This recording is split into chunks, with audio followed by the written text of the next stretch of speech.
Hi, everybody. It is Friday, September 13. Oh, wait, Friday the 13th. Uh-oh. Stay inside, shelter in place. Bad things can happen on Friday the 13th. So, how are you? Wow. All right. Yeah, situation critical. Things aren't very good in the good old US of A. Or any country for that matter, not just Western countries. Things are not good. I had another computer breakdown today and lost all of my pages that were open on Israel. Not happy about that because I had been collecting them for a while. So, life, okay? Life. It's just grandiose. All right. Hello, Sandra. Tony Punch. Don't apologize. I was just very glad to see your comment that you posted underneath the live. And you had power out, but it's back on. No damage. Okay. Very glad to hear that. Yes, I got your comment. Very glad. All right. Alicia, Geofactor 3, Andrew Cruz, L, 2024. Hi, thank you. Thank you all for showing up. What a time. What a time. It's just an amazing time. Rage Against the Machine, hey. And let's see who else is in here. So, Analog Synth Player, James B.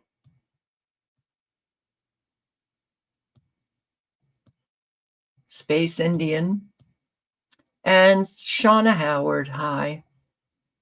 Barb in Ohio. Ohio is getting a lot of play. Between your explosions that leave you in a just toxic mess and the migrants. Yeah, a whole lot is happening in Ohio. Jane Northrup, hello. Oracle 11. Hypocrites Matrix. Hi. Silent Walk. Scott Craig. True Blood Till I Die. Hi, guys. So, wow, it's hard to even.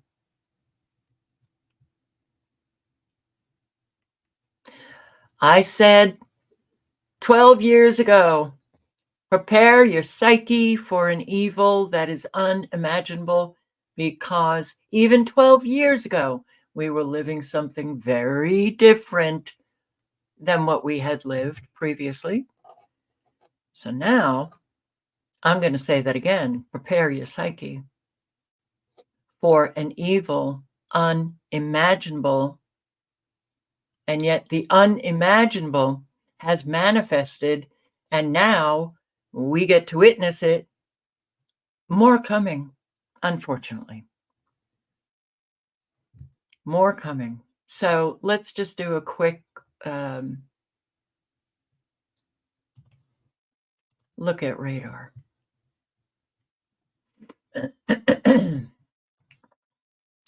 Oh, that looks like it's a natural weather front in. Oh, I did it again. Fortunately, I remembered. Okie dokie. Now, does that look like a natural weather front to you? It doesn't appear in North Dakota. Not at all. And Panhandle, you got your supercells. Georgia, you got supercells. Alabama, straight up Central Alabama, right up to the north. You've got activation going on. You've got a bit of a hurricane, but it's not Hurricane Francine. That's gone. But hey, let's just twirl it around, bring it into Arkansas, and we'll bring it right back into Tennessee. Oh, look, you've got nanobots in Kentucky, in Illinois, and what a bizarre mass of air directions that we've got going here. We've got this going up north. We've got this coming back east. But right above it, we have these little supercells going west. Nope, not Mother Nature. So if it is not Mother Nature, and it's not climate change, what could it be? Could it be man controlling weather? Yes. And down here, Florida, you've got some pretty fast acting supercells. And look at these frequencies. How's everybody doing in this neck of the woods? Pennsylvania, Virginia. Wow. Okay, Massachusetts, Long Island, Delaware. These are very intense frequencies that are being blasted. They affect every cell in your body. And pushing these air masses in different directions, well, I'm sure that has an effect on biological life. And boy, Washington, you have a very strange, sudden appearance of precipitation. Okay, let's just look at severe weather. 4 active severe weather warnings. Yeah, no tornado warnings. Okay, good. All for Kentucky. All for Kentucky. Right here.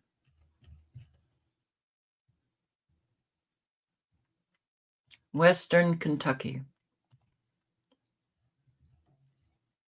Franklin, Florida. Oh, these are the tornado warnings. I'm sorry. Wait a second.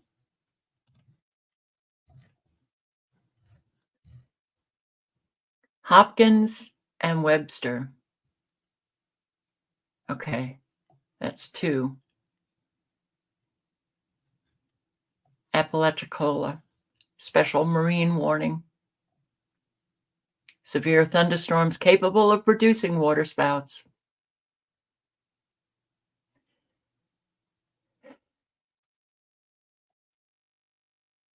Mexico Beach, Port St. Joe, and I believe that's in Florida as well. All right, be very careful. The weather terrorists are 24/7 continually loading their guns. And that's really too bad. Okay, so all right, let's start with weather as I usually do. 3 drainage pumps failed at peak of Hurricane Francine in Louisiana. 3 pumps fail. We're hearing a lot of pumps failing, bringing about flooding and damage to homes, but they had time Why didn't they check out the pumps beforehand? That's what you would do, right? You have a hurricane coming.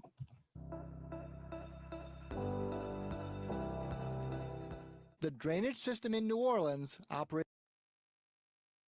operated by the Storage and Water Board, relies on century-old equipment, outdated power sources, and long-standing maintenance problems. But with Hurricane Francine, it was Jefferson Parish's much more modern system that got overwhelmed, mostly on the East Bank. For us in Jefferson Parish, Francine ended up being a heavy rain event which caused street flooding, a lot of street flooding. Jefferson Parish President Cynthia Lee Shang said the biggest culprit was Mother Nature. The best way to put it, we were just outpaced with the sheer amount and volume of water that Hurricane Francine dumped on us. But a deeper analysis shows that flooding in Jefferson, Kenner in particular, was made worse by breakdowns in equipment not controlled by the parish, but by Armstrong International Airport. We knew they were having troubles. They were starting their pumps running for 10 minutes, down for half an hour, and they did that multiple times. So Bennett called them and just, look, we see you're having problems. What, anything we can do? Where are you? Said, we're working the problem. We're doing the best we can. Jefferson's Director of Public Works, Mark Drews, said 3 out of the 4 airport pumps failed at the peak of the storm. On top of that, 2 additional Kenner pumps controlled by the parish also had mechanical issues that needed overnight repairs. We had some issues with pumps, and what that did was it delayed us being able to drain Kenner. Okay, other portions of the parish were coming down before Kenner. While Jefferson's drainage pumps in Kenner were put back online, we are still trying to get an update on those airport pumps. Mike Perlstein. I'm sorry. Something is very wrong here. You pay high taxes and you have this aged out system, but the modern system failed. Oh, well, they were running for 10 minutes and then down for a half hour, and that's why Kenner flooded. Well, in Kenner, you had a lot of people who had flooding in their homes. Why aren't we taking control of our lives when we see these government officials are not doing a thing to protect us? Nothing. All right, the fires. The fires,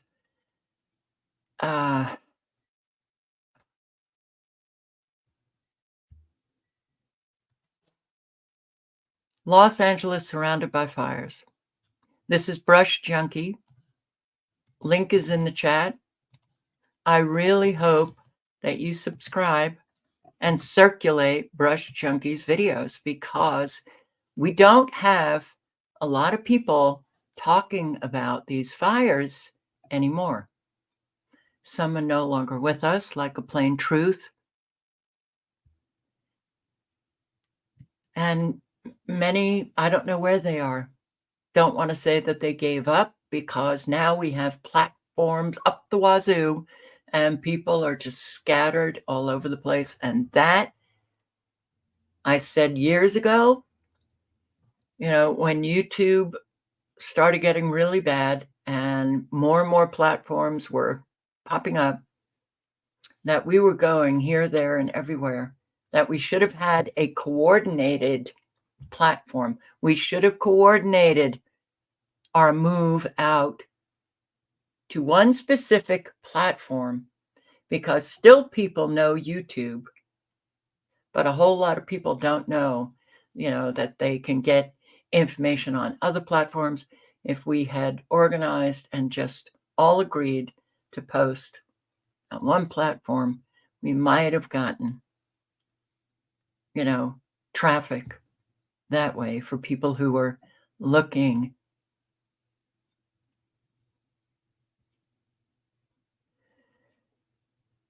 for the truth. Captain Rankin, Jamie Lee is not dead. Really, Captain? He's not? He's not? Okay. What information do you have? What proof do you have? What evidence do you have that Jamie Lee is not dead?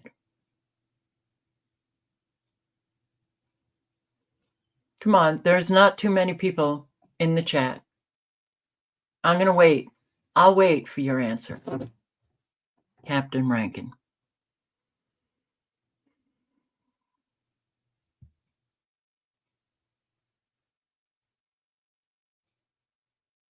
Come on, Captain. Wall Street guy whose family cannot afford an obit. Oh, that's the proof. Thank you for educating us on truth. Okay.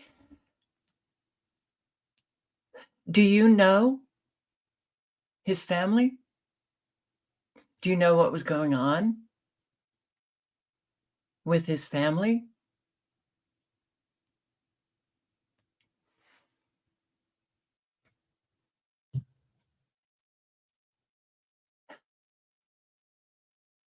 This is the problem with truthers, a term I can't stand.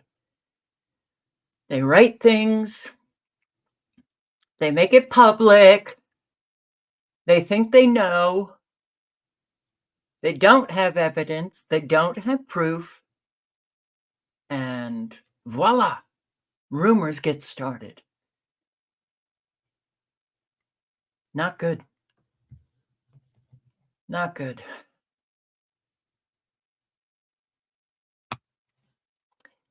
Mount Baldy man loses childhood home in bridge fire. Oh, we're going to do Brush Junkie in a little bit. It was a very good video.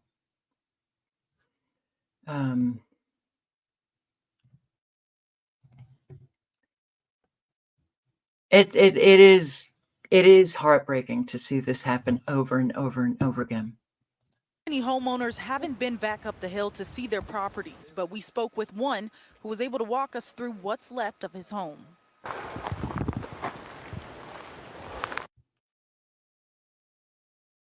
Do take note of all of the brush, the bushes, the trees, okay? David Mix is overcome with emotion when he returns to see what's left of his family home in Mount Baldy after fleeing from the flames of the bridge fire. This house went through so many snowstorms. It protected us from a flood. You know, it protected us and we couldn't do for it, man. David says if you live up here, you expect fire and you learn how to fight it. But nobody expected this devastation. My kids' room was right up there. Parents' room was that chimney on the left. I really never thought I was going to get this far, so I didn't even put the quad in or anything. But when it was coming over the ridge this way, and the way it was blowing with the wind, I knew it was over for me. David lived in this house as a boy and more recently with his wife and 2 kids. He's put in a lot of hard work on this house and now nothing. But he has some hope. A relative created a GoFundMe for him and his family, and he can't believe the response it's gotten. I don't know how these people remember me, you know? It's like crazy. It's really crazy. Like, how are these people finding me and helping us? I don't know what to say. It's so powerful that people are giving back to us after we've given what we could to them. That's how it's supposed to work. That's how it's supposed to work.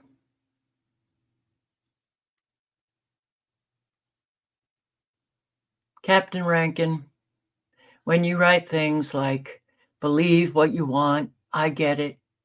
It's not a belief, okay? A plain truth died.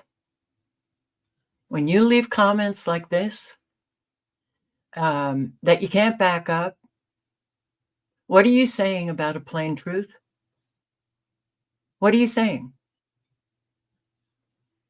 That he's a liar. He just disappeared. That's not okay. Gate fire burning in Arizona, Scottsdale. Good evening. We begin tracking multiple wildfires that are leading to evacuation orders tonight. Thanks for joining us for 12 News at 10. I'm Mark Curtis. And I'm Troy Hayden. Crebay's off tonight. We're starting with the Gate Fire, which is burning in North Scottsdale right now. And some people who were forced out of their homes earlier have now been able to go back. 12 News journalist Chase Golightly's in North Scottsdale near 128th Street and Ranch Gate Road. Chase. Crews are still battling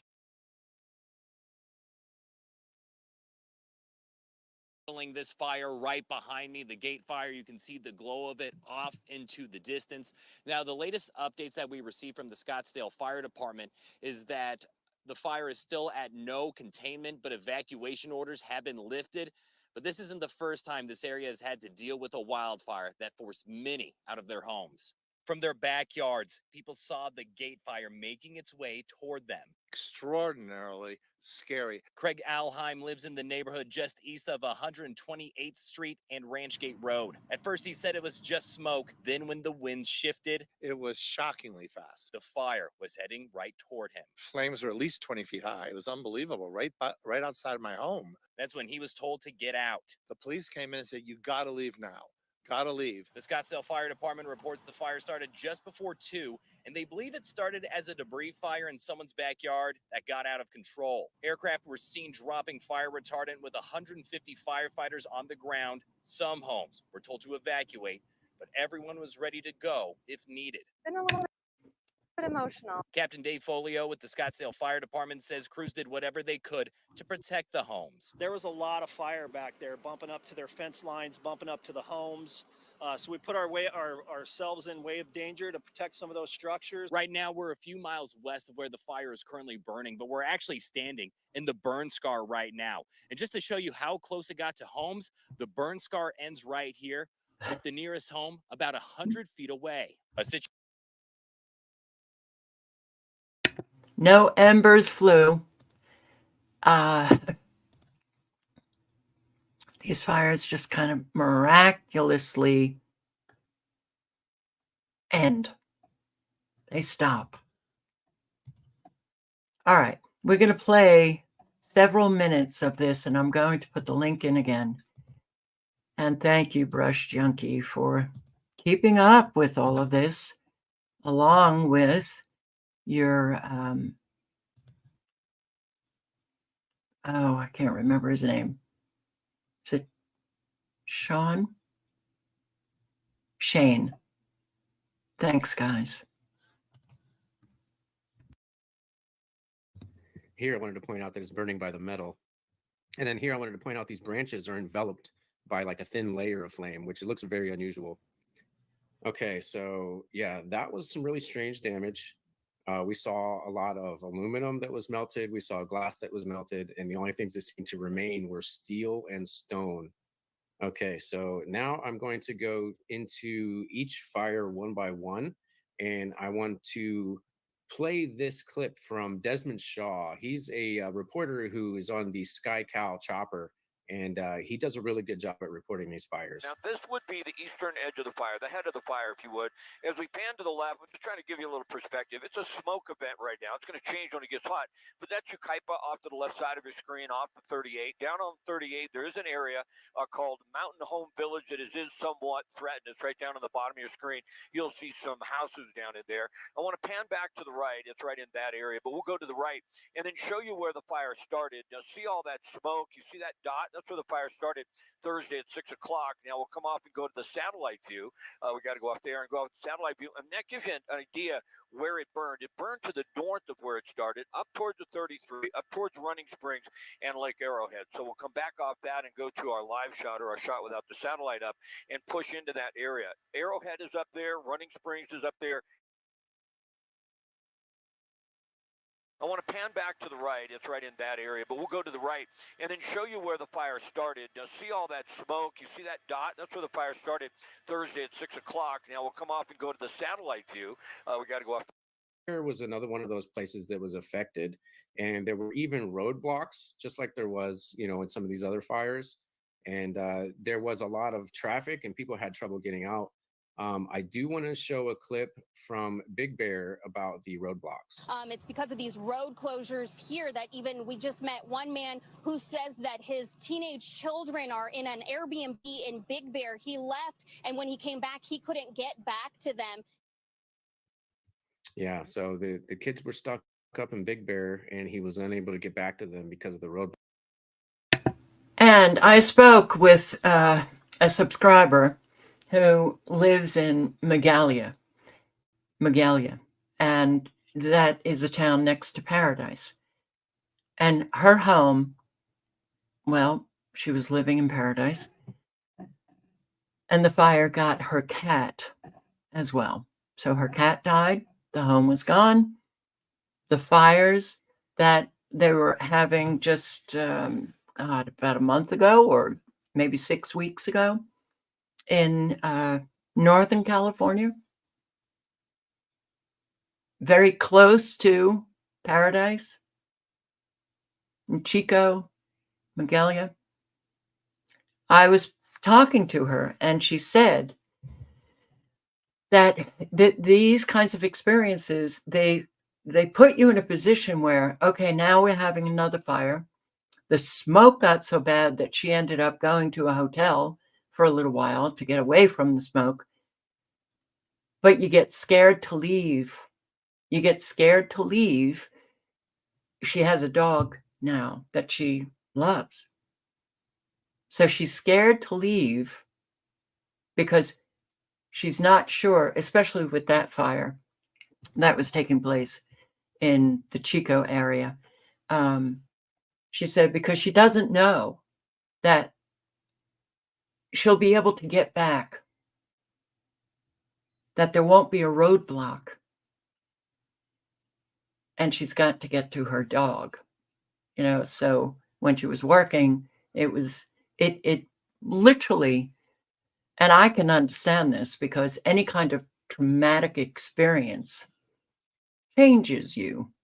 So I've had my own, and I am definitely changed by it.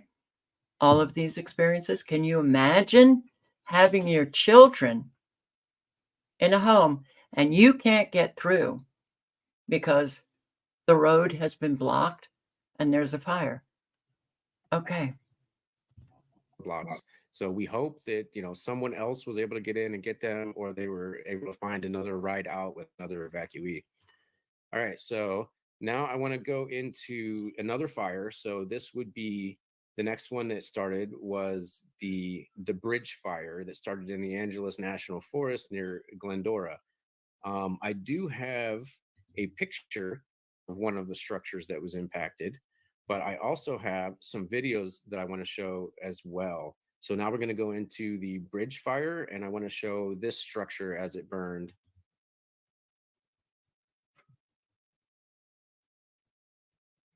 All right, so now you can see like how the entire home is engulfed, even the full length of some of the boards.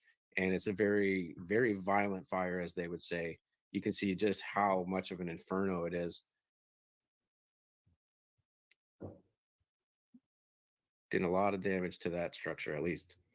Okay, so let me take this picture down. All right, and so we do have some more videos about the bridge fire in the Wrightwood area. The first thing I want to show is some quotes from the residents who live there, who experienced the fire for themselves and said it was unlike anything they've ever seen before. I've been a Wrightwood resident for 30 years. I've been through a lot of fires. I've never seen it move that fast. It's behind my house, and it reminds me of what we saw at Paradise. That's what it looks like up there. When I had asked my neighbor who had lived in Wrightwood for 30 plus years, like, what do you think we should do? Is everything okay? And she was like, no, I haven't seen this. Like, we should go. It was quiet as the day, like nothing was going on. And then before you know it, we couldn't even see anything. The smoke was hurting our lungs, and we just decided to leave on our own. And the roads were bumper to bumper, and it was utter chaos. I had to prioritize what to do. And like I said, there was no evacuation warnings. There was no police coming up and down the streets. We just had to run for our lives. Yeah. So as you can see, there was people who lived there for 30 years who said they've never seen anything like that before outside of Paradise, California. And so, yeah, that's pretty destructive. Let's see here. I have another video that I want to go to. So this is about the fire behavior. So not only did the residents comment on the fire behavior, but fire professionals like the firefighters and the reporters have also never seen anything like this before.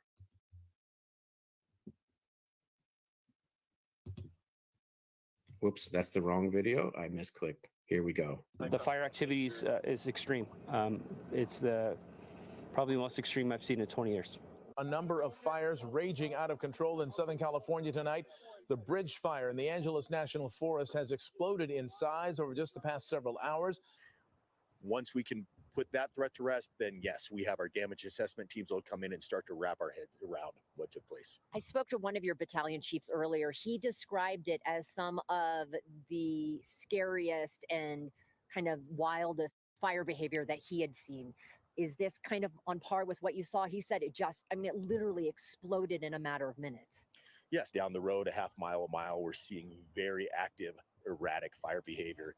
This may be the most surprising of all of them. All three have exploded in really untraditional fashion, is exactly what I'm hearing from firefighters that I have spoken to in the last 48 hours across our area, who tell me these fires have really caught the firefighting community almost somewhat by surprise, in the sense that the behavior of the fire, despite the preparedness on the part of our tremendously equipped fire departments and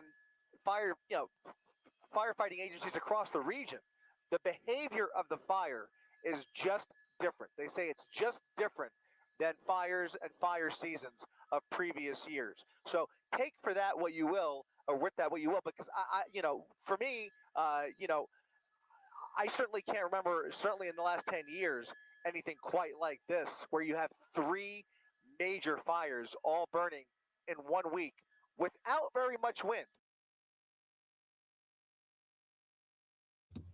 All right, here I wanted to show you how each of the boards are burning relatively evenly. And when they do another close-up of the tree, you're going to see even the tree bark itself has like an envelope of thin flames all along the surface on one side facing the house. So yeah, here, now that they've zoomed in, you can see all the boards are burning evenly, and even the edge of the tree there is burning super evenly with like 1 inch long flames. All right, so now I want to go into more of the fire damage. Shane, go ahead. really quick, I wanted to point some things out for those who are a little bit newer to this information. When we put these videos together, we try to point out similarities that we see in the other fires that we've been reporting on, namely the Lahaina fire. So something we hear is that is an extremely fast moving fire. And then we're going to point out the aftermath photos that look similar to the other fires, and also the fire behavior being extremely intense and aggressive. And then we also like to share the witness testimony of people that experienced it. So I just wanted to clear that up. Yeah, that does remind me. So the fire behavior on that last structure that we just saw was very reminiscent of the Wyola Church that we saw in Lahaina, which had all the boards burning evenly at the same time, which usually a wooden board like that would burn from one end to the other and not evenly along the entire length. Okay, so now I want to go into some of the photos and go over this damage here. So one thing we have seen in other fires is that houses have been leveled into a footprint. It's not showing, is it? Can you see I this? can see it. Yeah. Okay. All right. So this house actually has been reduced into a gray ash footprint. And this is something we've seen many, many times before. It's very much like Paradise, very much like Santa Rosa, and also like Lahaina and elsewhere. We've seen houses that completely burn into a white gray ash, and it leaves very little behind except for stone and steel. Now we have another house. This one is in Wrightwood at the bridge fire. This is another house that was leveled. And I do want to explain how this Wrightwood area was damaged by the bridge fire. The bridge fire is one of the fastest growing fires in California history. In a single 24-hour period, this fire gained over about 40,000 acres worth of area. That's actually pretty much unheard of. Even since, Santa Rosa or Paradise, California, we have not seen a fire spread that far, that fast. So this house looks like it's been pretty much leveled to its foundation. We can zoom in on this a little bit and see that there are some semblance of a structure yet left, but this is most likely a steel frame that's perhaps survived. There might be some pieces of unburned wood there that are still attached, but it's basically total devastation. We see the same thing with the cars, whereas we see a bunch of cars here. They're all missing their tires and their door handles and even the windows. Now, we can't tell if the windows have broken in this one, but here's another view of a car. This is also in Wrightwood. And we can see that the rims and perhaps even the engine block have melted and ran quite a distance from the car. And when we zoom in here, if you look very closely on the dashboard area by the steering wheel, you can see little bits like clumps of melted glass that have coagulated there. So it does take about 2,700 degrees to melt glass, and forest fires don't usually burn above 1,400. All right, so now I want to go into, let's see here. I have a video, so I'm going to go to the next fire. This is the airport fire that we're going to go into next, and I have another chopper video that shows that area. This is where the fire started yesterday. As I zoom in here, you're going to see that Robinson Ranch area here just to the left of your screen, and the fire retardant drops that have saved that community, I should say.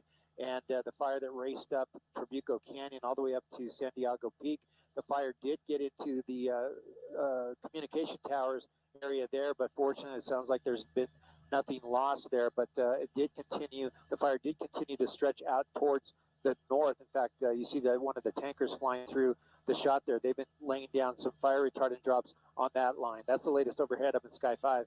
I'll send it back. All right. So yeah, that was another one. That was the airport fire in Orange County, and that one is over about 24,000 acres now. Now he did mention those towers. They didn't actually lose any, but we do have video from those towers, and I'm going to show that now.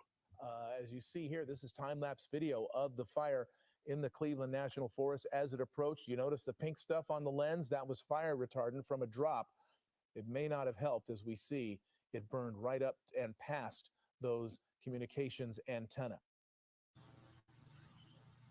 All right. So in that video, you could see that they even sprayed fire retardant on the ground. Some of it even got on the camera. But even though they did that, the fire still advanced beyond the fire retardant.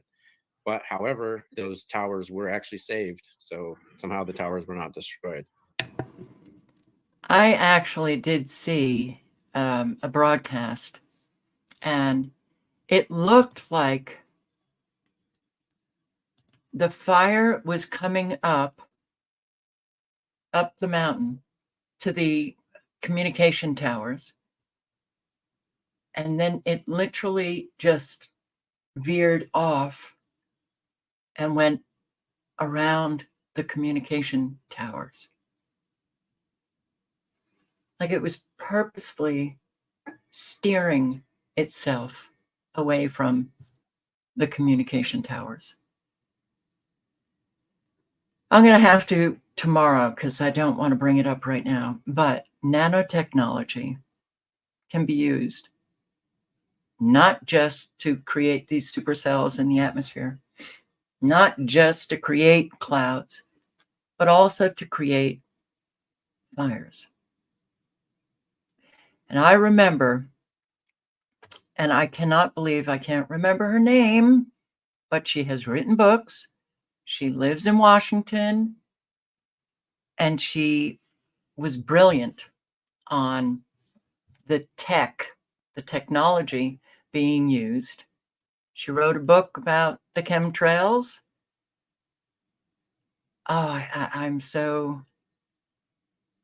I can't remember her name, But she was interviewed by an awful lot of people. She, no, not Judy Wood.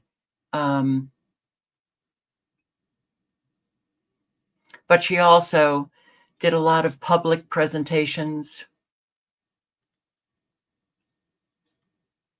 Yes. Yes. Lori Bowery. I think you got one of my lapses. I think you were able to get another lapse of mine. So thank you. Ilana Freeland. Okay. She was talking about the nanotechnology used in the fires in Paradise. Literally, you could see a line of fire develop along a road. Okay. So, and I'm also going to have to bring up that article that talked about the dangers of, what did he call it? The weather. It's a weather system with this nanotechnology. I've brought that article up a lot. I'll bring it up again tomorrow. But everybody's talking about how erratic, wild, fast were these fires. All three of them. All three of them. I mean, it was like, okay, take off. Well, that's what nanobots can do. They can take off. But at one point, Shane says something about just looking at this fire. I think it was Shane. Well, it was somebody, but they were talking about how just looking at the fire, that it looked very different. You know, and that's what I've been seeing. These fires, something, well, you heard from the fire official or the guy in the helicopter. Very different. Very different. Okay, what's the difference? Now, one person may say it's caused by plasma fires. Another will say it's caused by, the speed is caused by the accelerants. They can also use a whole lot of these weapons. It doesn't have to be just one thing.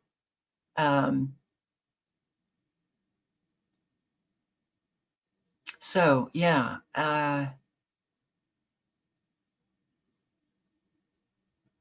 It is a world we cannot fathom.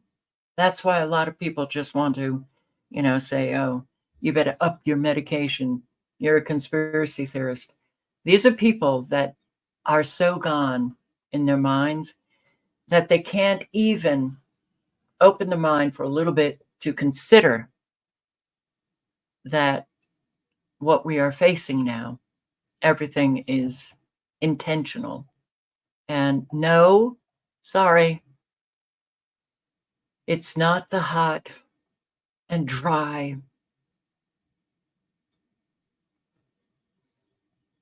We've had hot and dry before. These fires have become something that we just have never seen. And I don't know if I played the broadcast where you literally saw firemen or women running down the road because it was moving so fast, running away from it. So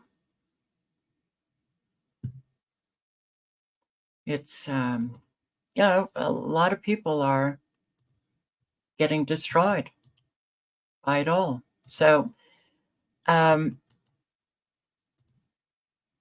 link is in the chat and they go over more of the evidence, but she's also talking about one of the fires is in an area where they have, well, San Bernardino, that's the county that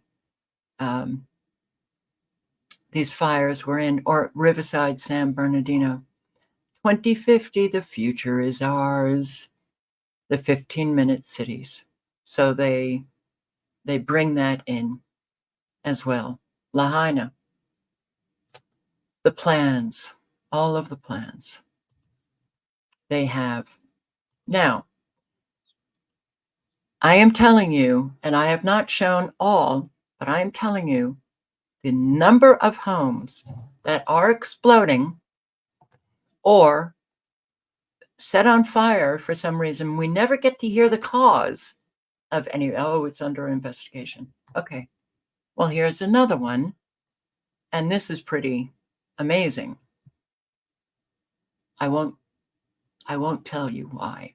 Tonight at 10, a man's very lucky to be alive after his home exploded in Carroll County. You gotta check this out. Carroll County deputies and other emergency personnel responded to this explosion around 6:30 Tuesday morning. Authorities say James Duke, the homeowner, was actually asleep in bed when this happened. He was able to escape the fire and drive his lawnmower to his brother's house for help. He was flown to the hospital where he is being treated for third-degree burns. An investigation is ongoing. He drove his lawnmower to his brother's house with third-degree burns. His home exploded while he's asleep. Chinatown apartment building erupts in flames.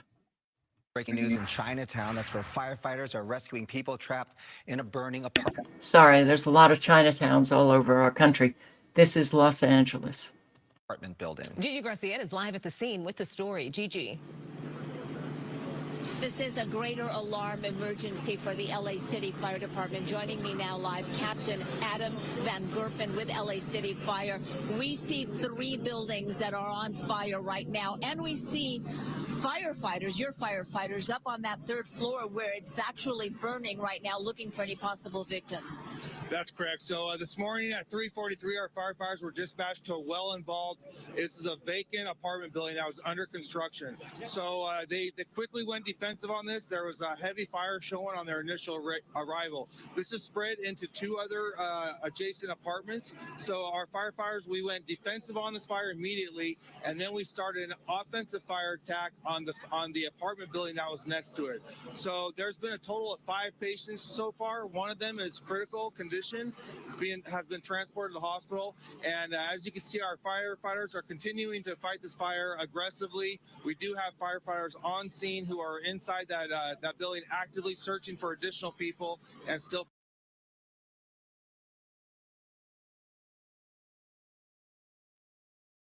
fighting fire. So we have over 130 firefighters on scene. And I know there were... All right, so this is in California. Same day, we have this in Philadelphia.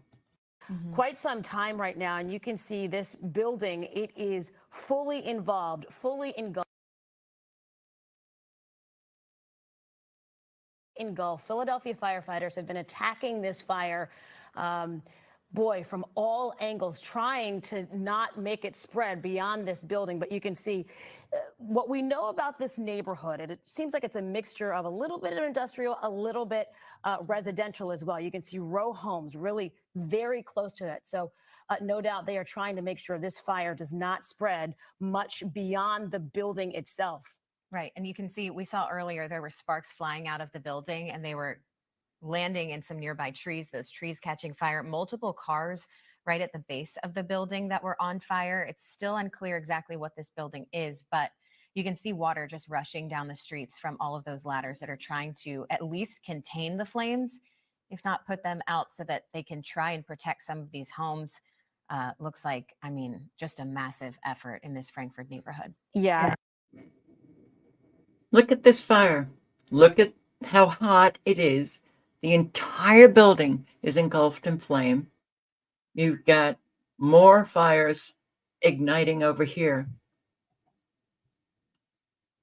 So when we see fires now of buildings or homes, It's like the entire building just goes up in flames. And no,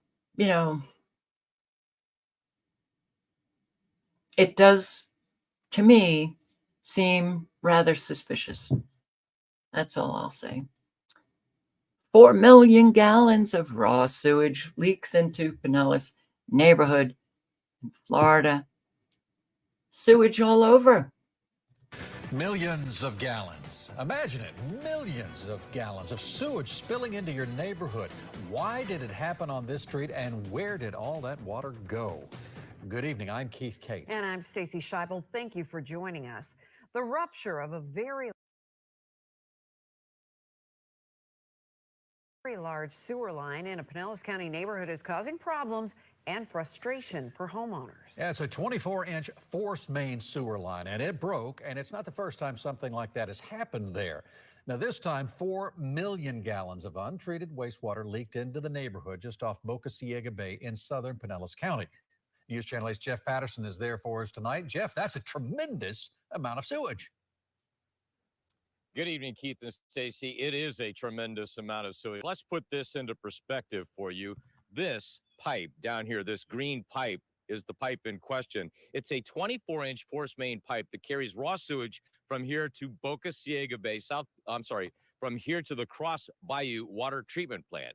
The water, when it flowed out of this pipe, when this pipe burst, it released 4 million gallons of raw sewage into this neighborhood and into the stormwater sewer here, and eventually into Boca Ciega Bay. The environmental impact is considerable. Joyce Drew is worried about her neighbors and the impact to Boca Ciega Bay after untreated wastewater flowed here. 2 houses up, they really got hit hard this time. Last time it was closer to here. Her neighbor, Barry Medlock, says the same pipe has broken before. It was maddening knowing that it was 2 years ago, almost to the day, that it happened. This time, raw sewage leaked into his front yard and into his garage. Well, when I got home, you could smell it. My neighbor bought over a couple of fans, put inside my house to keep the smell down. A spokesperson for Pinellas County says the line ruptured because it's old. After emergency repairs are made, there is a plan to replace the entire line, but that will take time. Maya Burke with the Tampa Bay Estuary Program says leaks like this are not good for aerial waterways. Come on, man. Pay those taxes. They keep increasing. They're supposed to be used for the infrastructure. Americans get it. Where is all of that money going? All of the taxes that we have paid throughout our lives. Where did it go? Oh, boy. And, okay. Chaos, mess, frustration, anger, you name it. City officials will continue to push buttons. And it's not just pushing buttons. They are doing things, as far as I'm concerned, it is purposeful to make Americans really angry. Rightfully so. Okay. Here. Los Angeles residents had their cars towed away. They were not informed. They were parked legally, but they had them towed away anyway. All right. Impounding cars illegally. El Sereno residents say parking enforcement arrived Wednesday morning at the 5200 block of Huntington Drive North, handing out tickets and towing cars. We didn't get any notices through the mail. Nobody was notified. And then out of nowhere, people's cars are getting towed. Every single person in here has lost a car. I know a neighbor. They came and took his car. When residents contacted Kevin De Leon's office, who represents this area, they say they were told it was part of the city's plan to remove the people living in RVs parked on Huntington Drive North. However, since they can't specifically target the RVs, the city has to prohibit all vehicles from parking on that street for 1 month. I'm disabled. I need to have my disabled parking in front of my house so I'm able to get up and down. I can't walk 2-3 blocks. It's hurting all the working people here. We're all poor, we're all working, we're just scraping by. We can't afford gasoline, we can't afford food, nothing like that. And they take the only means of transportation away from us. So what are we supposed to do? Ya saben la troca. When Lucio Brito saw his vehicle on the bed of the tow truck, he rushed over to try to reason with the driver. But Que tenía que pagar 275 y si no se lo llevaban. so you had to pay $275 just to get it off the truck. If you want to do something about the homeless crisis, do something, target, help.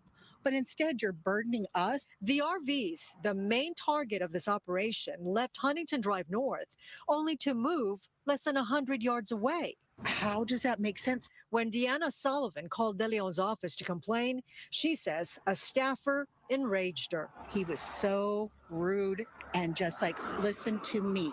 I'm telling you, we've done this before. This works, and we're going to do it again in other places. Something is going on, and we like to hire an attorney to sue the city because this is unfair. Kevin De Leon's office issued a statement that says, in part, Los Angeles is committed to maintaining safe and clean streets for all residents. Following persistent community feedback, the city reinstated temporary parking restrictions in El Sereno to address various concerns about dangerous criminal activities related to parked RVs in this residential neighborhood. Now, Communications Director Pete Brown says that there were signs posted, but some were illegally removed. He says if people missed those signs, they didn't see them, and they had their vehicles towed, they should contact Kevin De Leon's office for assistance. Okay. Do not think anything is going to get better. Everything's going to get worse. These people had their cars parked legally, and the city just towed them away. But the target was the RVs that you saw. And so take those RVs away. What are we? Okay. My main objective for a very long time has been to present the big picture, all the issues that we're facing, and try to get people to see that what they're experiencing, other people are experiencing all over the country, right? Whether it's sewage spills, whether it's flooding, whether it's fires, whether it's this insane government, local government doing things to people without informing them that are really disrupting their lives. And the list is very, very long, okay? All of the crime, everything. So that people could begin to question, how are all of these things happening all across the country? Has something gone on? Is our country literally failing? Yeah, well, I hope you understood what I was saying there. Just try to get people to see, the flooding happening all over the world. Okay? So that all of this begs questions at the very least. Okay. But more craziness. And that just doesn't seem to stop. Right? Let me start here. Now, more and more people are going homeless every single day, every day. Okay? So, what's going to happen when you have a whole lot of people that can no longer afford rent and go homeless. A whole lot of these people are going to get very angry. And that anger can manifest in your neighborhoods, against you, against a family member, against neighbors. And this is what we are seeing now, unfortunately. More families fell into homelessness in Santa Clara County. This is California. More and more are going homeless. And, you know, this is another sign that our economy is in free fall. And I hope that nobody says in real life, face to face with me, that the economy is swell. I really hope I don't hear that from anybody. Crystal, this report acknowledges that there are about 6,000 units in the pipeline to be built, but in the meantime, more and more families are finding it difficult to call a place home.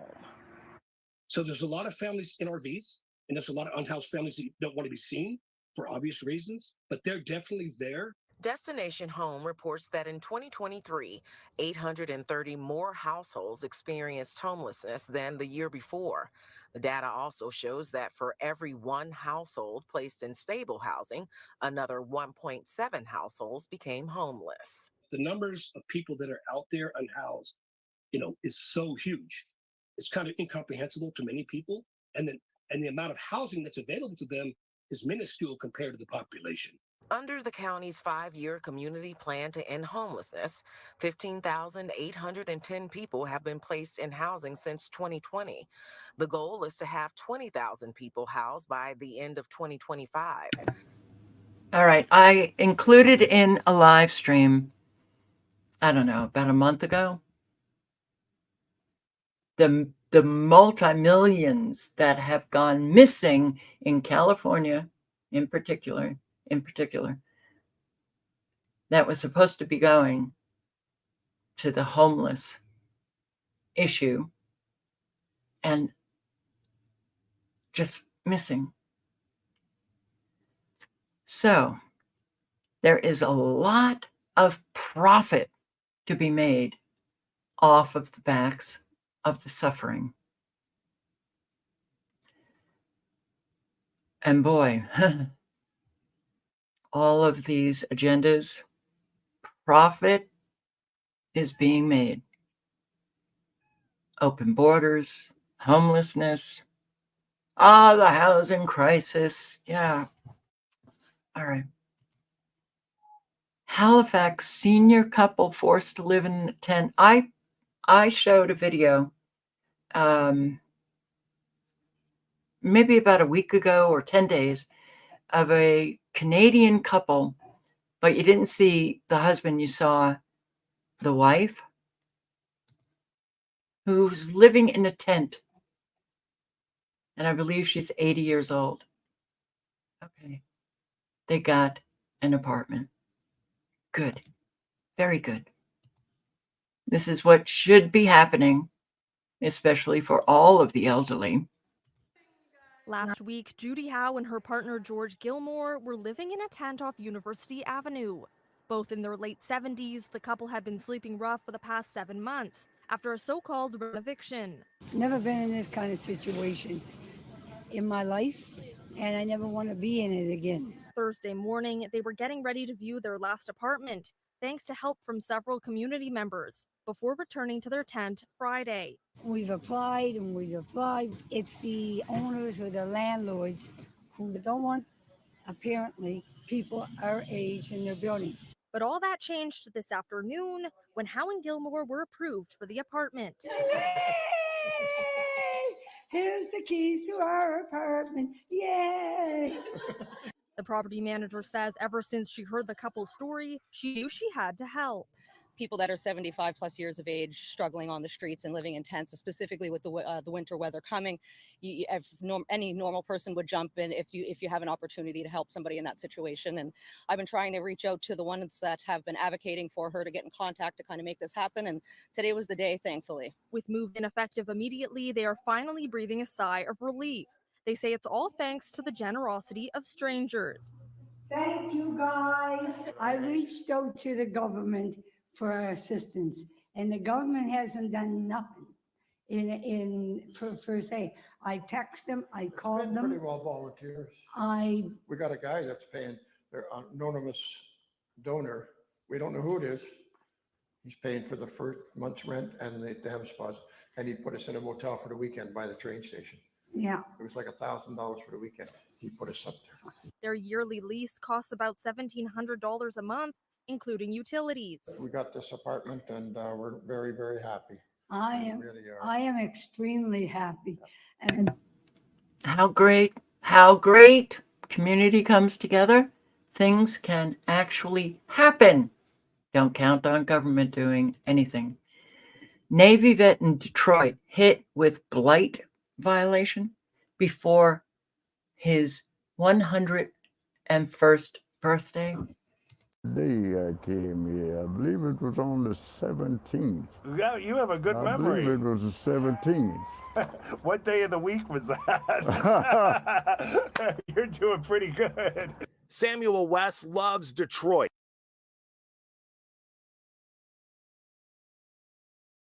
He loves his home. He's been here for decades. He takes pride in his house. You can see his yard waste neatly stacked up here for pickup.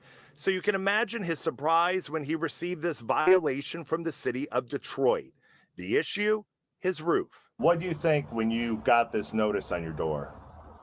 I didn't know what to do. Had they contacted you at all, or just put this on your door? No, just put that on the door and left. I haven't seen them anymore. The violation says fines may be imposed if an inspection date isn't set. A fine for this, it says that there could be fines imposed. When you hear about that, what do you think? Oh, that's gives me the shivers there. I don't blame you. Nobody wants to be fined. You know, we're all living paycheck to paycheck anyway. I get it. Now, Mr. West, he's the first to admit that his roof here on the east side, it's certainly seen better days, but the shingles themselves, they're not falling off the home. They're not creating problems. And if you take a look down the street, there are neighbors that clearly have some bigger roof issues. Mr. West is a Navy vet. He'll celebrate his 101st birthday in December. He doesn't have the money or the resources to take on a big roof repair. So as you can imagine, getting this violation notice, well, it's concerning. So we brought this to the city's attention. I know you guys moved quick on this. What can be done for this man? So we are proud to announce that Rico Razzo of our HRD department, he contacted him this morning, and he's going to assign one of his specialists from his single family repair program. We are going to work on getting this man's house repaired. We had no idea that he was a 100-year-old veteran, and our only goal was to let him know that he had problems with his roof. You saw from the picture, it's in pretty bad shape. So they're going to work on getting the roof repaired. So these blight violations are only going to increase. This is Agenda 2030, right? The inspectors going around, ooh, this roof, blight violation, fix it, or you're going to get fined. And the fines are steep. And this has been increasing over the years. Blight violation. Your grass is higher than 2 inches to 3 inches. Well, I don't know. Government controlling everything, every aspect of your life. This is this man's home. The only problem is the roof. It costs a lot to get a new roof, but it's his home, right? Oh, government, the blight violation. So It's unsightly to look at.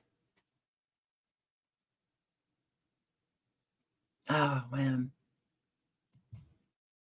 California family fined $120,000 for helping with housing. This is Institute for Justice, which I'm subscribed to on Never Lose Truth, not Never Lose Truth 5, which now I just did. But I have recommended that you check out this channel and subscribe, because they have relatively short videos that let you know our government is really sick, twisted, immoral, disgusting,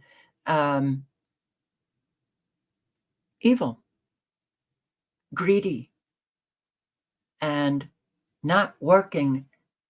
Local government does not work with the residents. Local government works against the residents, like in this situation. Santa Clara County, California is one of the most expensive housing areas in America. Saratoga is particularly expensive, with median rent costing over $3,500 a month and 98% of homes costing more than $300,000. The high cost of housing has left many middle to low income families with no place to live and contributed to California's severe homelessness problem. In these circumstances, you would think that the government would praise efforts to provide a home for a working class family. Not Santa Clara County, however. Instead, the county tried to impose fines of over $100,000 on winery owner Michael Ballard, who is trying to help a family stay in their home. Marcelino has been our vineyard manager here and taking care of the grounds for well over 20 years now. When Marcelino Martinez and his family needed a place to live, Michael offered them the opportunity to live in an RV at his winery. But unbeknownst to them, in Santa Clara County, it is illegal to live in a trailer full-time. This means that people who cannot afford a traditional home are left with few options. It's very hard to live in San Jose. Everything is so expensive. To pay the rent and buy food is very expensive. And the schools in Saratoga are very good schools. That's where my children go. A very good school, and I'd like them to stay there. We first started dealing with the county in 2017 when the inspector came and first informed us that we'd have to remove the trailer from the property. They said the reason that they were enforcing this was because we were creating a public nuisance. And somehow the Martinez family living in a trailer on the back of 60 acres where no one can see them and they don't come in contact with anyone else, that could be interpreted as a public nuisance made little sense to us at all. The Ballards are just trying to do the right thing and keep the Martinez family from homelessness. But they still faced being fined every single day for several years for letting the Martinez family stay. Well, that was what was so shocking about this, is that when they started to impose fines, it was like they were such bullies. They came in here and said they were going to charge us $1,000 a day until we kicked the Martinez family off the property. The Martinez family is like family to us. And when you go through those kinds of human experiences with someone, there's a bond that gets created, and there's just no way in the world we were going to throw these people out on the street. The fines? I don't understand. I want them to stop fining Mike. We aren't hurting anyone. Like I said, it's just me and Mike. We don't have any neighbors around. We're fine here. We're quiet. We don't harm anyone. After years of standing up to the county, the Ballards and the Martinezes are building a traditional house on the winery for the Martinez family to live in. But the government has not made the process easy due to costly construction permits and accruing RV fines.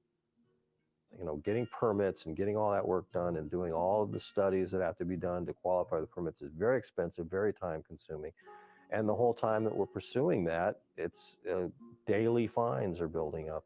The sort of regulations, fines, and permits Michael is talking about are the reason California is experiencing a housing supply crisis.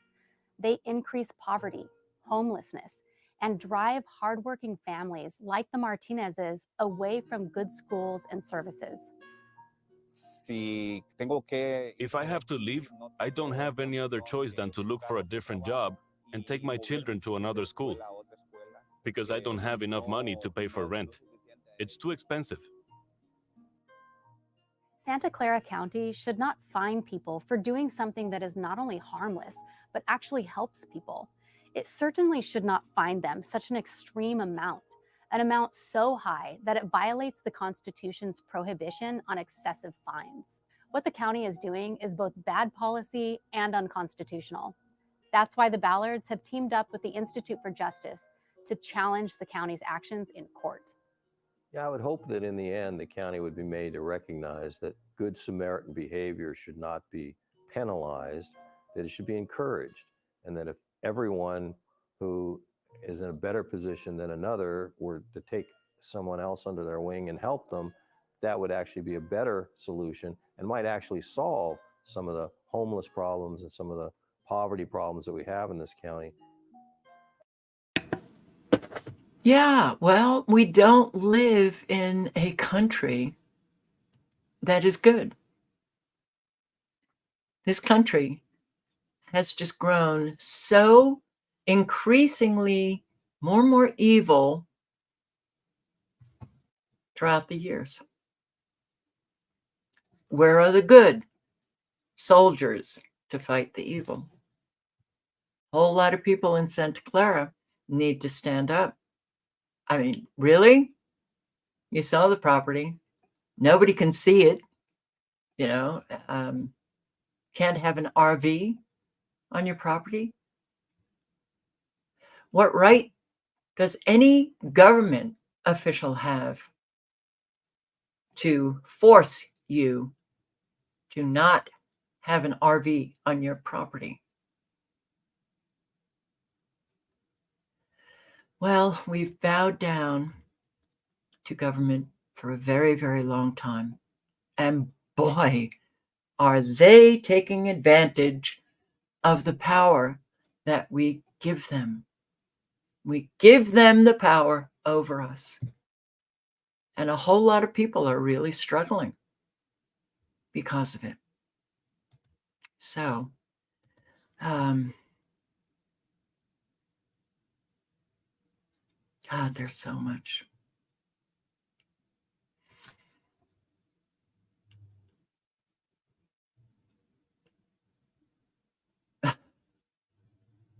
And so much scamming going on by others.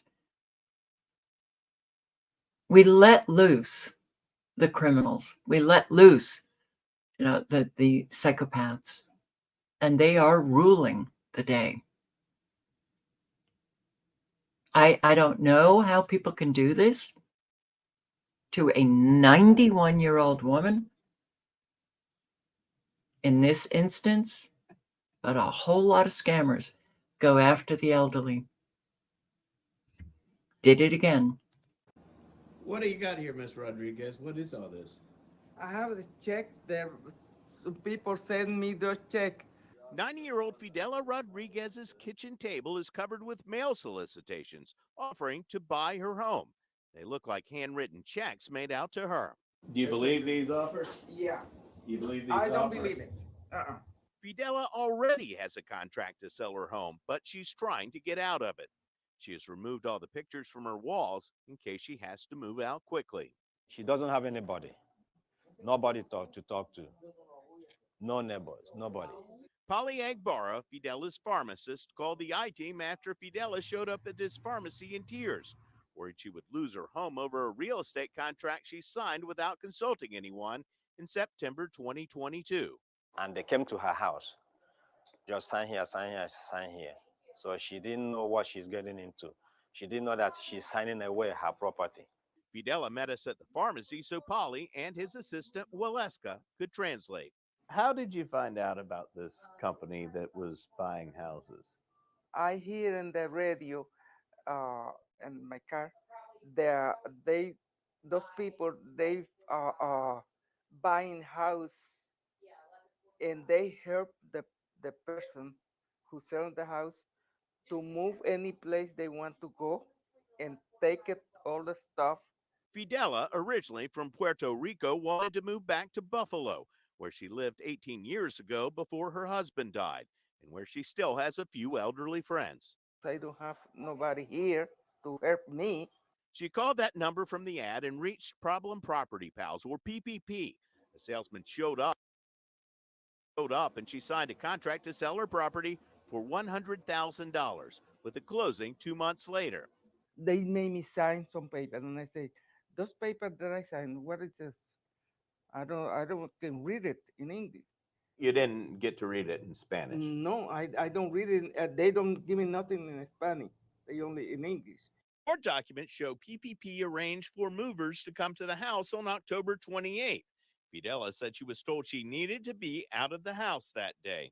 And I say, no, that's not the agreement. You told me that you're gonna take me to Buffalo. And one thing, before that, you don't pay me for the house.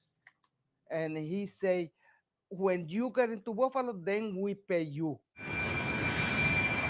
Court records show Joseph Peck, PPP's registered agent, bought Fidela a one-way plane ticket to Buffalo for October 31st, 2 days before the closing. He didn't tell me nothing about flight. Did they offer to come take you to the No, airport? No. Court records show PPP paid a company a $2,200 deposit to take her belongings to Buffalo in an SUV. And the contract said she would reimburse them for the plane ticket and moving costs. Fidela said she didn't even have a bank account in New York State to receive money from the sale. Instead of flying to Buffalo, Fidela landed in the emergency room at Lakeland Regional Hospital the week of the closing with chest pain and high blood pressure. The next month, she was served with a lawsuit for breach of contract, seeking to force her to sell her home for $100,000. That's $17,000 less than she paid for it in 2006. We went to the addresses listed for Problem Property Pals on state business records, hoping to talk to Joseph Peck. The first address was in Channelside. Suite 207. This is Suite 207. It's like a coffee bar. We were told the company moved out, so we went to another address at this shared workspace in Ybor City, and were told PPP was no longer a tenant. So we went to an address in downtown Tampa, the company listed with the Better Business Bureau, where we found a locked door with no sign. When I reached out to Joseph Peck on the cell phone, he said he was no longer with the company and referred us to his former partner, George Beatty, whose picture was on Fidela's documents. Beatty, who lives in Philadelphia, has videos posted on YouTube advertising PPP and touting his sales skills going back 7 years. It's your boy, George Beatty, coming at you. Blue light glasses on a little whiteboard. You can sell it, the property, for cash, which means you don't have to wait for the money. As soon as I'm out of this house, like, it's just gone. It's just on to the next one, you know? Beatty even wrote a book called Hustling from Heroin to Houses, describing his journey from being a drug addict to a wholesale real estate mogul by the time he turned 30. We emailed and called Beatty multiple times, but he didn't respond. Fidela hired an attorney who filed a countersuit alleging Fidela was exploited because she does not understand or read English very well and lacks the capacity to understand the transaction nature. PPP's attorney said in response, Fidela spoke English well, lived on her own, and they had no reason to believe she was incapable of understanding the contract. Another lawyer filed a complaint with the Attorney General's office on her behalf, saying a realtor determined her home was valued at $220,000 when she signed the contract. That complaint has not yet been resolved. A trial is set for October 17th. Do you feel like you're going to end up out on the street? Yeah, I don't know. That's what the lawyer told me. If you go to court, probably you lose the house.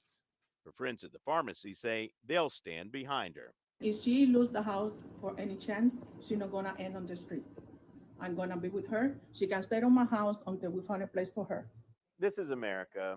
You have the right to buy and sell property and make money off of property. But not this way. I'm I-Team investigator Adam Walsh. Who does this to people? Come on, man. Who does this? 91 years of age. Thank God she has these two people. What would she do? if she didn't.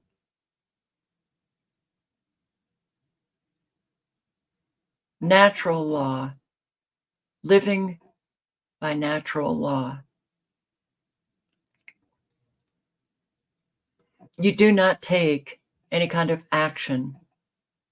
You do not behave in a manner that harms other sentient beings.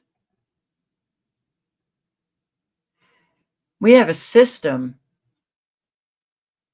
that is anti-natural law. There's an awful lot of predators out there. All right.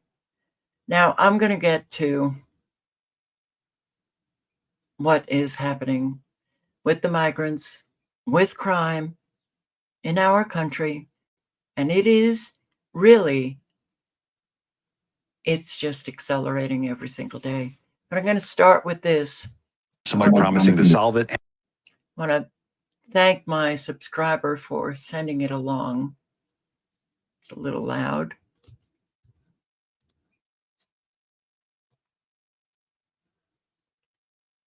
But I also want to, because I can't, Instagram doesn't allow me to scroll back.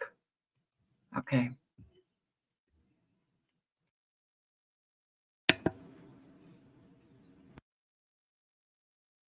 Strength of the state. He gets a philosopher named Hegel. He's a professor at the University of Berlin, and he comes up with something called Hegelian dialectics. One of his students is Karl Marx. And so the dialectic is a triangle: thesis, antithesis, synthesis. And so Karl Marx says, okay, the thesis is the status quo. The antithesis or antithesis is a crisis. You sow discord. You send in agitators, agent provocateurs, and they sow discord. And then when the people feel insecure, they'll surrender their freedom for security to somebody promising to solve it. And there's a synthesis, but the synthesis is you've lost half of your freedom. And so this process, you start off with the status quo, you create a problem that's real bad, and everybody's happy to settle for your answer that's half as bad. And then that becomes the new starting point. You create another problem that's real bad, and everybody's happy to settle for your answer. Then you create another problem that's and after each crisis, the people give up a little more of their freedom and independence, right? And here we are, giving up more and more of our freedom. They create these crises, and yeah, government, please step in, do something. We need a solution. All right, the solution is martial law. The solution is shelter in place. The solution is give up your rights. We'll protect you. Woman assaulted by man on Milwaukee's north side, caught on camera. An alarming story out of Milwaukee. A 21-year-old woman walked into a neighborhood store to get a quick snack when suddenly a man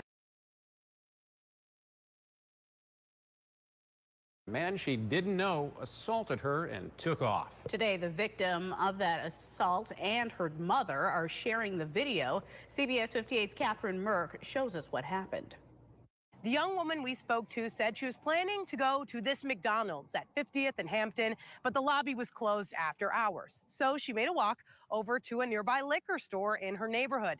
And she says she never could have predicted what would come next.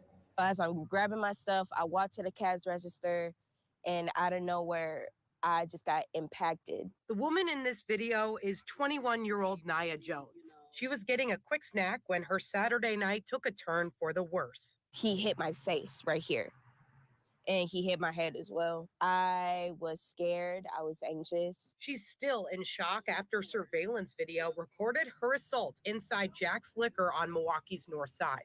I couldn't believe it. A family member posted the video on Facebook, and it got hundreds of views. It was just a really baffling situation. She had just got off of work. She was minding her business, and she was attacked.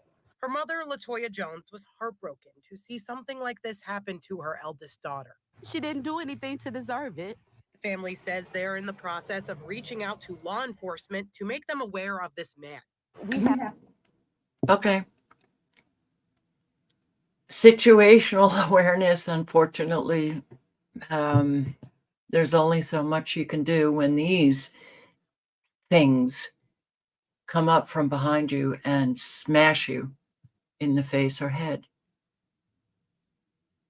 But we're seeing more and more of, not just women, but men also, just being assaulted, just like you saw that woman also, elderly, being beaten up, Tacoma man, Washington. Thing you got down here is sunsets, the bridges, great people on the deck. That's what happens. Not that day. Not that day. That day was July 31st. It was my 73rd birthday. Mike was enjoying the view at Titlow Beach when he spotted a medical examiner's van parked nearby and used his phone to snap a photo. Surveillance video shows what happened next. All I recall is two big eyes looking at me midair, and the next thing I knew, I was on the ground. Yeah, she made a beeline for you. No warning, didn't say anything? Nothing. It was just bang. All I remember is this body coming at me. Then he realized his attacker was a girl. You can't hit girls. And that was the last I remember of everything. That's because multiple other suspects ran over and joined in. I got my head kicked, and 6 times, I think it was. I have a huge mass on the back of my head. And then I had an imprint of a sole of a shoe on my side, and I ended up losing my left kidney out of it. After he was unconscious, the video shows the suspects just standing around before leaving him for dead. None of those people who assaulted him, did they render any medical aid? Doesn't appear any of them called 911 on behalf of the victim that was laying here on the ground. Tacoma police are hoping somebody can identify the suspects. With no motive for the attack, they wonder if the woman thought she was being videotaped. She wanted that phone. I can't figure out. Of course, everything in life is on that darn phone anymore. Did they steal the phone? No. The surveillance captured good images of the woman who has multiple tattoos on her arms. Also, shots of a young man who left with her. There could have been a huge misunderstanding, which we think it might have been, or if there was something a little bit more egregious, we need to get to the bottom of it. Neighbors in Titlow Park have been asking all summer for more police.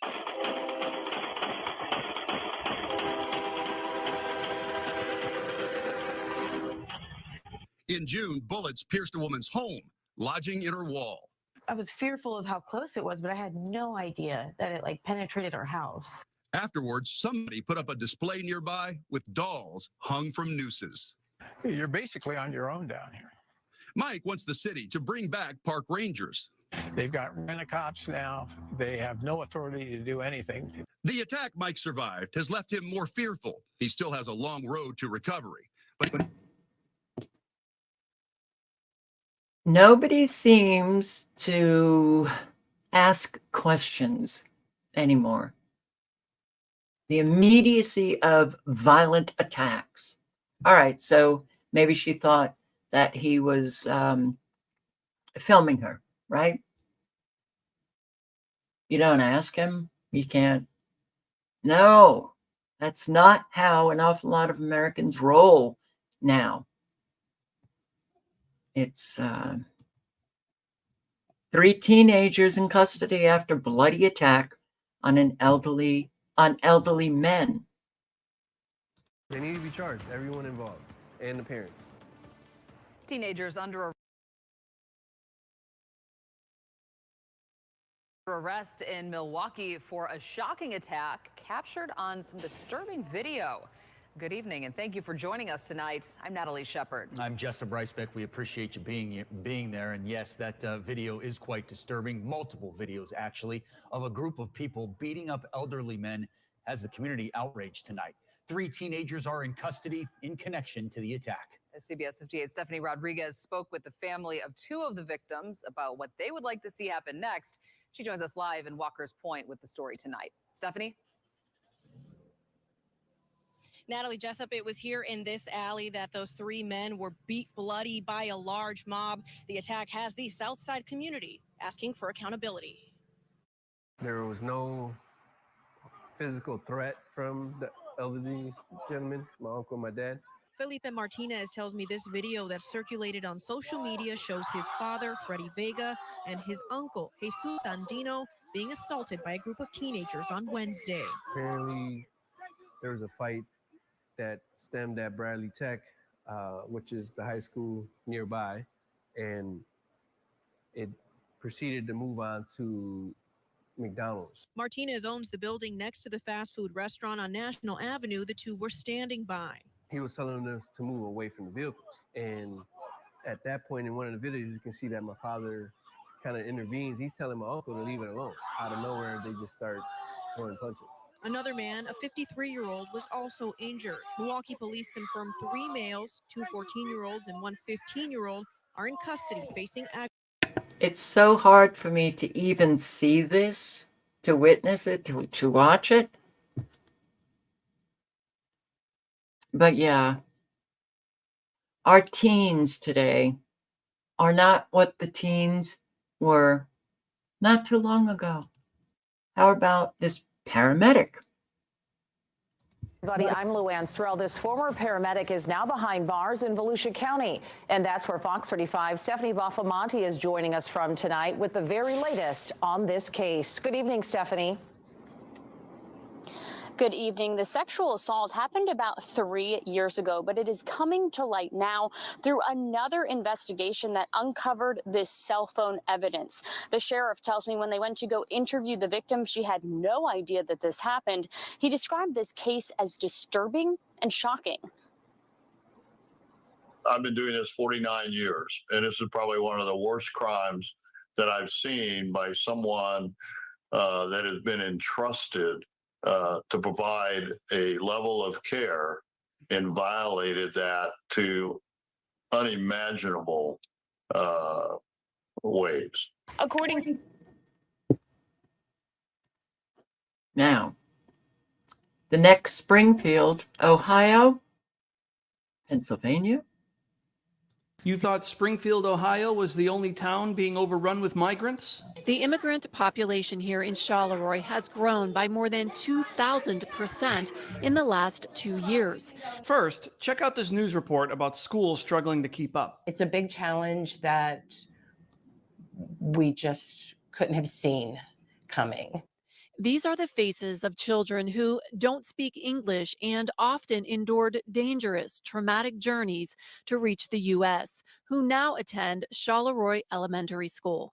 In addition to language barriers, there is a lack of familiarity with American culture, American education, and American ideals. And some of these kids have not been in school at all. The district has already had to hire more ELL teachers, an ELL coach for the teachers, and an interpreter that cost over $400,000.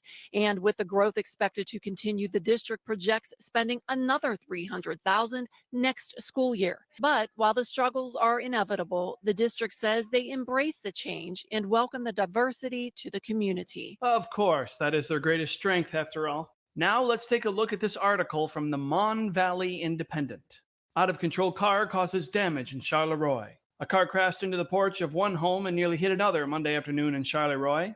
Somehow, for some reason, the car veered off to the left and it went through a yard, through a neighbor's porch, knocked out one of the supports, ran over another small embankment, and came close to nearly hitting another house.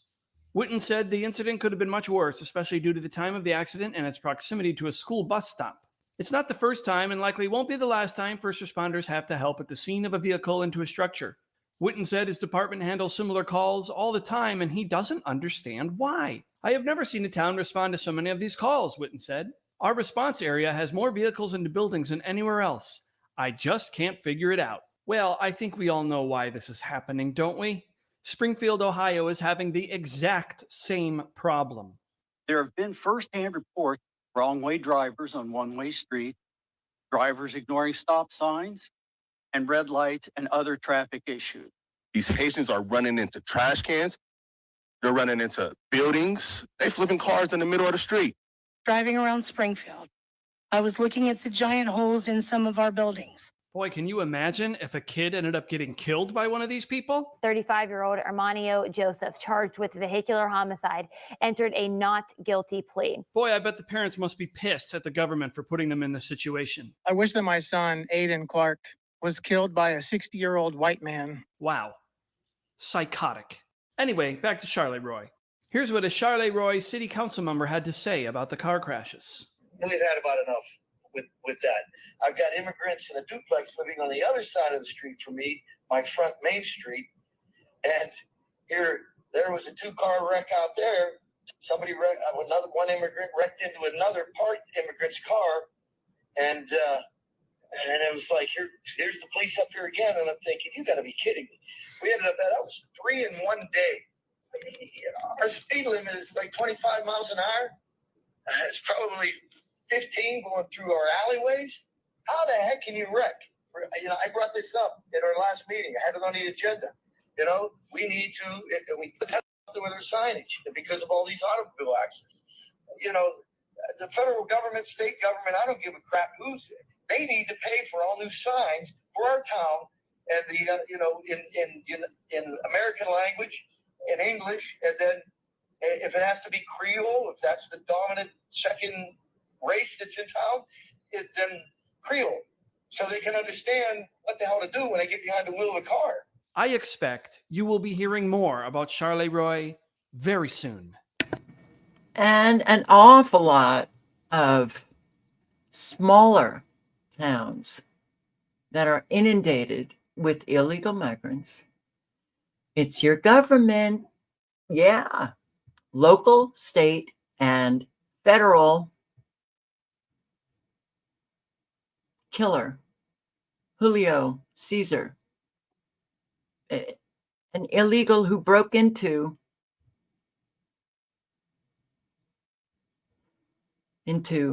across the border.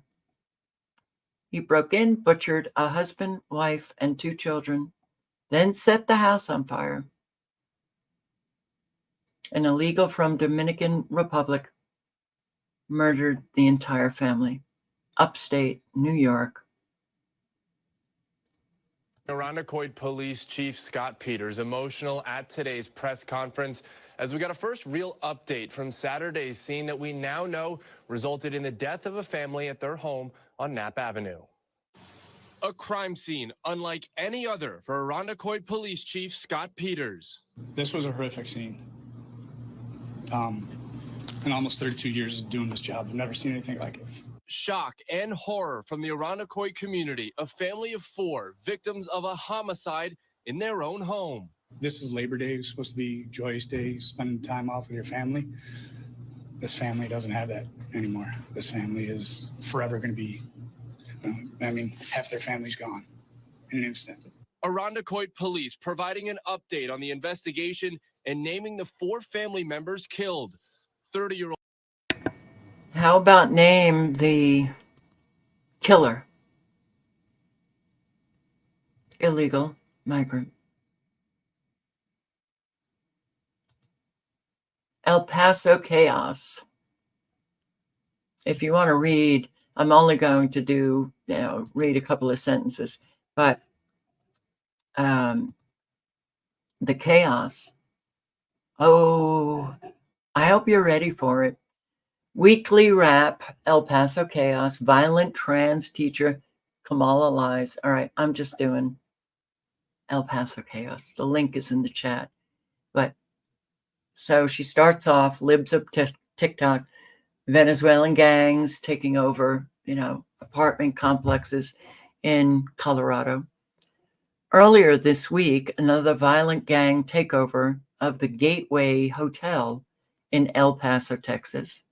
Over 700 police calls have been made in 2 years regarding the illegals that now occupy the property. Other residents at the hotel confirm that there have been multiple instances of domestic assaults, gunfire, blood sighted on the walls. Local business owners claim to have illegal illegals smoke crack outside the building where children also live. Okay. Well, things are going to get really, very. Just, look,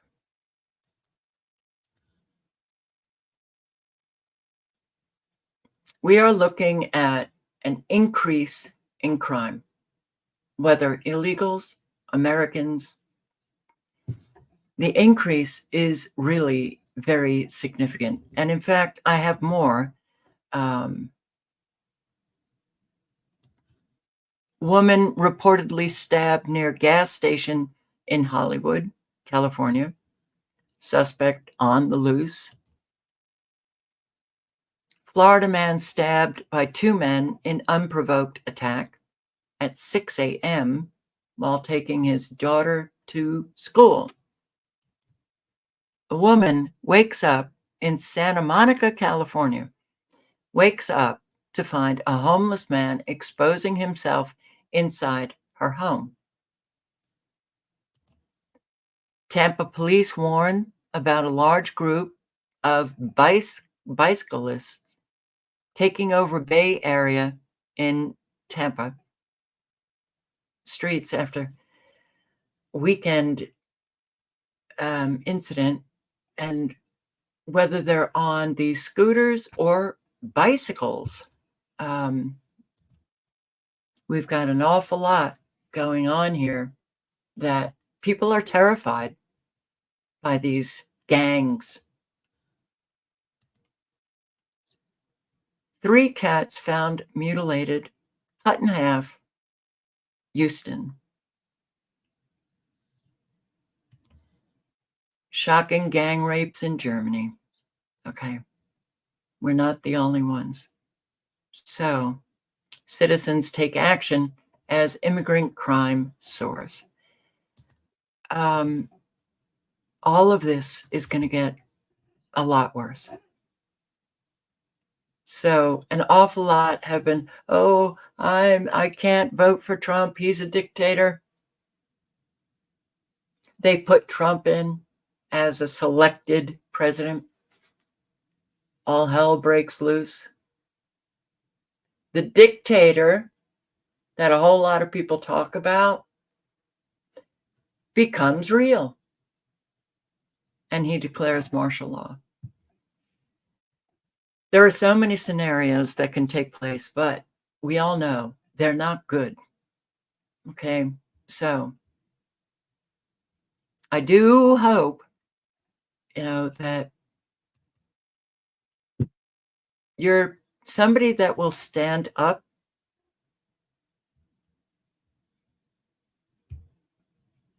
trying to do anything about creating community, because that's going to be your saving grace.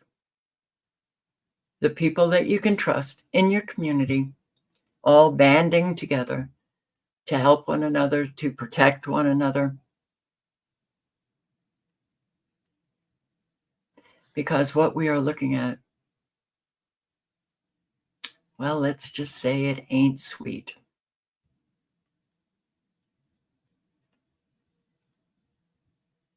No, it doesn't matter who gets in, but all hell is breaking loose, no matter who gets in.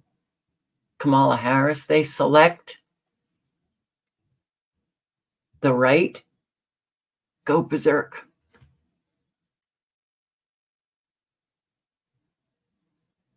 What we can count on is an awful lot of this chaos and violent chaos getting worse. Getting worse. A whole lot of people who have been living with chronic stress begin to regress. They become violent. All agendas smoothly going on. And unfortunately,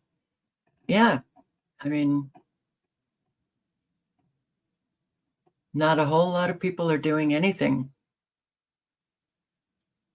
about the destruction of our lives. So, get out there, help people in need, extend yourself, Go to the food banks, a whole lot of food banks. In fact, there was one video.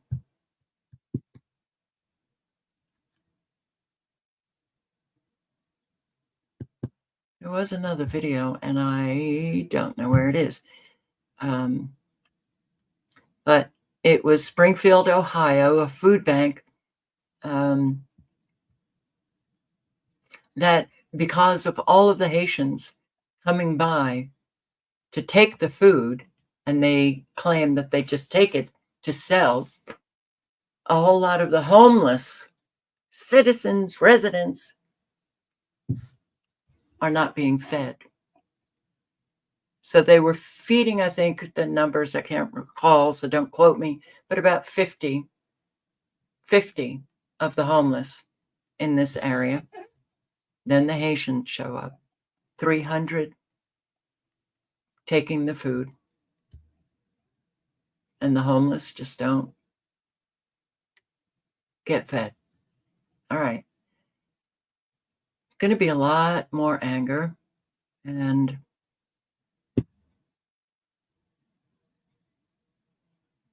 let's just say that things are getting pretty messy and out of control. And be very aware of your surroundings. Be very aware when you go to an ATM, whether you're in your car or just a walk-up ATM. Be very aware of who is around you. Be very aware when you're out and about.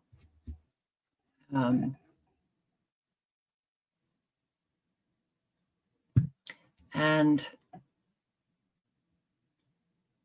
live honestly and speak honestly. Develop yourself as a trustworthy, reliable individual, because we need an awful lot of them in this world. So thank you. You may hear me sound maybe depressed or whatever at the tail end of these lives. I get exhausted. That's what you're hearing. So be safe, of course. And thank you for showing up. I hope to see you tomorrow night. Good night. Good luck. Ciao, guys.